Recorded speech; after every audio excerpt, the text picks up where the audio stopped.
बाज़ दफ़ा ऐसा होता है कि गुफ्तगू करते हुए कुछ ऐसे फ़िक्रों का इस्तेमाल किया जाता है जो कि एक फ़िलर के तौर पर इस्तेमाल होते हैं।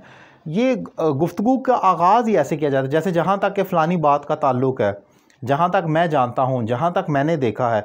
किसी भी टॉपिक पर बात हो रही है, अगला बंदा गौर से सुनता रहता है और उसके बाद गुफ्तगू का आगाज़ उर्दू में करना या इंग्लिश में अक्सर कहा जाता है कि जहाँ तक PSL का ताल्लुक़ है, ये एक बेहतरीन एक्टिविटी है, जहाँ तक पाकिस्तान का ताल्लुक़ है, ये मुल्क तरक्की कर रहा है।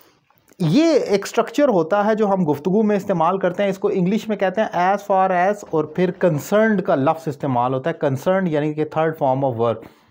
अब मिसाल के तौर पर जैसे मैं कहता हूँ जहाँ तक पाकिस्तान का ताल्लुक है, तो मैं कहूँगा as far as Pakistan is concerned, third form लगेगी। ये कंसर्न का मतलब वैसे ही है जैसे हम कहते हैं मुतलका, या कोई कंसर्न डिपार्टमेंट या शख्स होता है, मुतलका शख्स। तो as far as Pakistan is concern, जहाँ तक पाकिस्तान का ताल्लुक है। अगला फ़िक्रा कोई भी हो सकता है, इट इज़ प्रोग्रेसिंग और वट। फिर अगर हम ऐसे बोलते हैं जहाँ तक मैंने देखा है ये एक ज़बरदस्त एक्टिविटी है, तो as far as I have seen. फिर ऐसे भी कहते हैं जहाँ तक मैं जानता हूँ, आपसे किसी चीज़ के बारे में स्टेटमेंट दी जाती है तो आप गुफ्तगू का आगाज़ करते हैं, क्वेश्चन किया गया, आप आंसर दे रहे हैं, तो गुफ्तगू का आगाज़ आप ऐसे करते हैं जहाँ तक मैं जानता हूँ, as far as I know, जहाँ तक मैंने देखा है, as far as I have seen.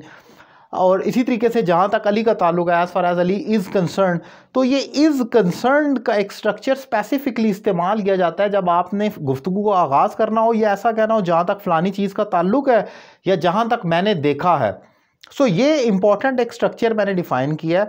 जब भी आप गुफ्तगू का आगाज़ करें, मोस्ट ऑफ़ द टाइम आप, और ख़ास तौर पर जब मैं टॉक शोज़ देखता हूँ वहाँ तो बहुत ज़्यादा ये बोला जाता है। जब पॉलिटिशियंस बात का आगाज़ करते हैं तो वो ये कहते हैं जहाँ तक इमरान खान का ताल्लुक है तो उसकी पार्टी ये है, वो जहाँ तक नवाज शरीफ का ताल्लुक है, जहाँ तक पीपल्स पार्टी का ताल्लुक है, तो as far as people party is concern, as far as Imran Khan is concern. तो ये इज़ एम आर प्रेजेंट में आएगा, वॉज वर पास्ट में आएगा, और ऑब्वियसली विल भी फ्यूचर में इस्तेमाल होगा।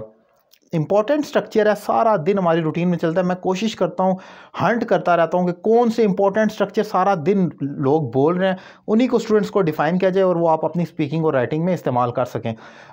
शॉर्ट ट्रिक है लेकिन इंपॉर्टेंट है, आपको समझ आई होगी। अगर आपको मेरा पढ़ाने का तरीका पसंद आया और आप मुझसे 1-to-1 online English language course करना चाह रहे हैं पाकिस्तान में या पाकिस्तान से बाहर किसी भी शहर से, नंबर आपकी स्क्रीन पर मौजूद है। एक रीज़नेबल फ़ी पे कर आप मुझे ज्वाइन कर सकते हैं और घर बैठे अपनी इंग्लिश में इंप्रूवमेंट ला सकते हैं। Thank you very much.